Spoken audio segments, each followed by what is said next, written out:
Hello, it's Saturday the 25th of July. You're tuned in to our 6 p.m. newscast coming to you from Arirang's news centre in Seoul. It's great to have you with us. I'm Mark Broome. Our top story this evening. Korea is another day closer to declaring itself MERS-free. No new cases of the respiratory disease have been reported now for 20 straight days. The Health Ministry says 12 MERS patients are still receiving treatment in hospital. All but one have now tested negative for the virus. 8 of the 12 are recovering in general wards as their condition steadily improves. 186 people have been infected with MERS in Korea since the outbreak began in late May. 36 patients died due to complications from the MERS virus.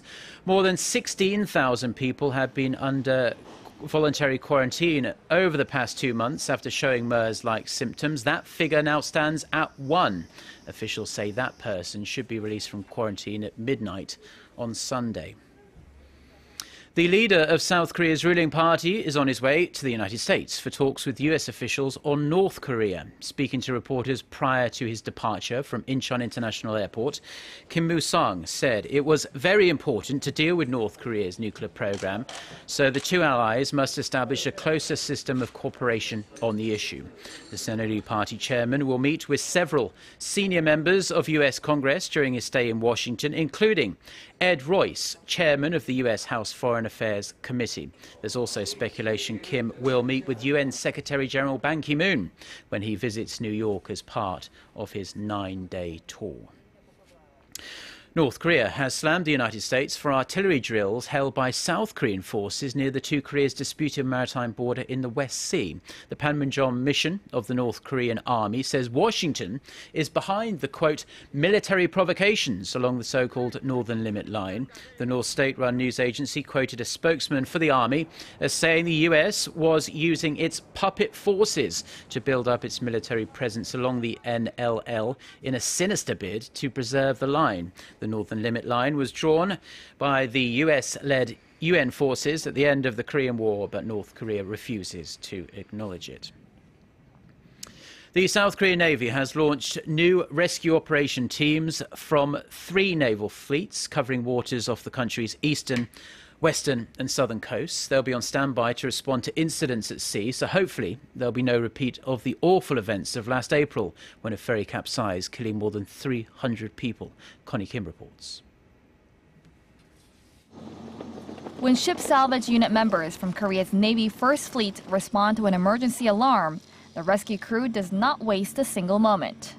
Hosted by the Republic of Korea Navy First Fleet Headquarters, the rescue operation team on Wednesday took part in the joint Navy and Korea Coast Guard maritime disaster response drill in the waters of the EC.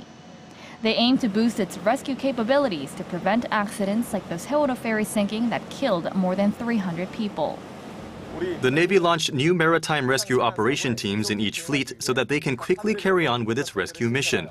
It's working with the Korea coast to boost joint rescue capability. The 15-member team is divided into a rescue vessel and a rigid inflatable boat, each loaded with scuba gear, a one-person decompression chamber, a rubber raft, and surface-supported diving system device. They both head to the accident site to rescue 2 drowning men. With the help of the SSDS device, divers can reach depth of up to 58 meters. With the device, it's safer for divers to go deeper than with the scuba gear. After rescuing the drowning men in the waters and from a listing boat, they're brought up on the deck and quickly put into the chamber to decompress from the high pressure experienced underwater. Protecting people's lives and guarding our property is worth every effort I put in the exercise. Setting up an oil fence to prevent further spills is a last step in the drill and keeps the EC free from contamination. The Navy plans to carry out the joint maritime disaster drill once every quarter, and it plans to place a lifeboat in every battleship and helicopter until next year to further boost its rescue capabilities. Connie Kim, Arirang News, Gangneung. Now, for the first time, it appears Turkey is getting serious in the fight against the Islamic State militant group. The Turkish Air Force has been pounding IS targets in Syria with airstrikes. It's a major shift in direction for Turkey, which has long been accused of ambivalence towards the terrorist group. As well as this, security forces have been arresting suspected Islamic State sympathizers operating within Turkey. The change in stance is also a potential breakthrough for the United States. The Pentagon has been granted permission to fly bombing missions from 2 bases in Turkey, including a strategic airfield on the Turkey-Syria border. US Secretary of State John Kerry has called the decision a game changer in the fight against the extremist group. This will make air operations against IS far easier and much more agile. Also, within the last couple of hours, Turkey has confirmed that it has launched airstrikes against Kurdish forces in northern Iraq. South Korea's ambassador to the United Nations has been elected president of the UN Economic and Social Council. Oh Jun will lead the council for a 1-year term. He becomes the first South Korean to head the UN agency, which is one of 6 major UN organizations. In his inauguration speech, the ambassador said he hoped the agency would continue to help humanity achieve economic and social development in a sustainable environment. Now, Mr. Oh has been a diplomat for more than 35 years, joining Korea's foreign ministry all the way back in 1978. The World Trade Organization has finalized a list that could cut tariffs by more than $1 trillion on the latest cutting-edge technology products. The deal, once approved, is expected to lower prices, raise competition and significantly expand the market for Korean exporters. Park Ji-won reports. Nearly 50 member states of the World Trade Organization have finalized a list of the latest IT products, such as touchscreen devices, GPS navigation devices, and new generation semiconductors, which they want to be made tariff-free. This deal will add 201 products to the list of duty-free trade goods on the WTO's 18-year-old Information Technology Agreement. With the updated deal, around a quarter of the global technology product market, worth some $1.3 trillion will be made tariff-free. It would give the world economy a boost, and consumers won't have to pay so much for the latest computers, game consoles, and mobile devices. However, for the deal to come into force in all 161 WTO member states, 5 more countries out of the 54 states that initially participated in the negotiations need to sign the agreement. Taiwan, Turkey, Colombia, Mauritius, and Thailand failed to ink the deal for various reasons, but they are expected to do so soon. More talks on the deal will be held in December when WTO trade ministers meet in Nairobi. The Korea-based Samsung Economic Research Institute has projected that once the deal is implemented, Korean companies will be able to enjoy tens of billions of dollars in benefits from the tariff removals.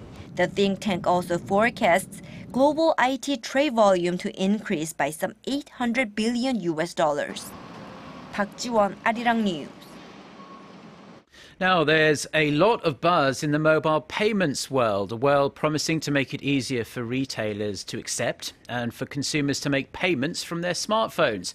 Korea's Samsung Electronics is hoping to get a piece of the rapidly growing market with its own payment service, Samsung Pay. Kim Min-ji has more. After ordering a cup of coffee, instead of taking out cash or plastic, pay for it with your smartphone. The same goes for your local pharmacy or supermarket. Wallets are no longer needed. All you need is your credit card info saved on your mobile. This is Samsung Pay, a mobile service set to be launched next month. We believe it's a very versatile service. Samsung Pay can be used at most places where consumers usually use their credit cards. This is because Samsung Pay uses magnetic secure transmission technology, which is similar to the magnetic strip on credit cards. That means it can be used in nearly every terminal that accepts plastic. While convenient, security and privacy issues have become major concerns. And with competition fierce, even established players like Kakao Pay and Naver Pay are scrambling to address these consumer fears. Some companies have already adopted fingerprint ID methods, while voice or face recognition systems are also under development. Unless somebody deliberately fakes his or her voice, the wavelength itself does not change. So voice wavelength can be used as a way of identification. The local market for mobile payment services stood at $3.3 billion in the fourth quarter of last year, and it's only a matter of time before we get to see who will take up the reins of this thriving industry. Kim Min-ji, Arirang News.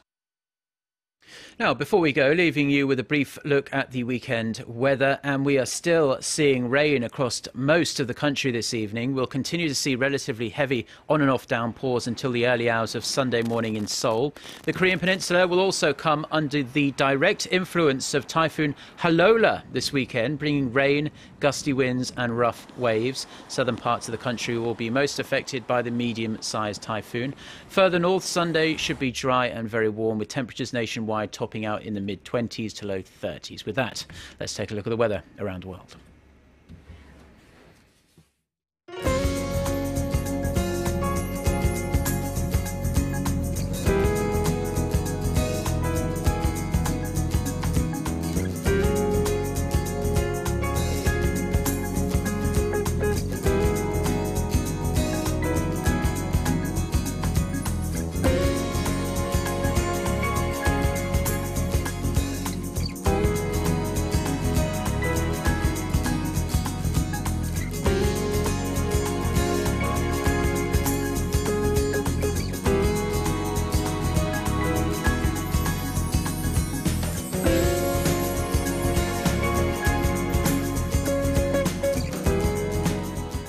Well, that's all we have for now. Do enjoy the rest of your Saturday, wherever you're watching us, and do stay tuned to Arirang TV. We'll be back with our next newscast at 10 p.m. Korea time. Until then, goodbye.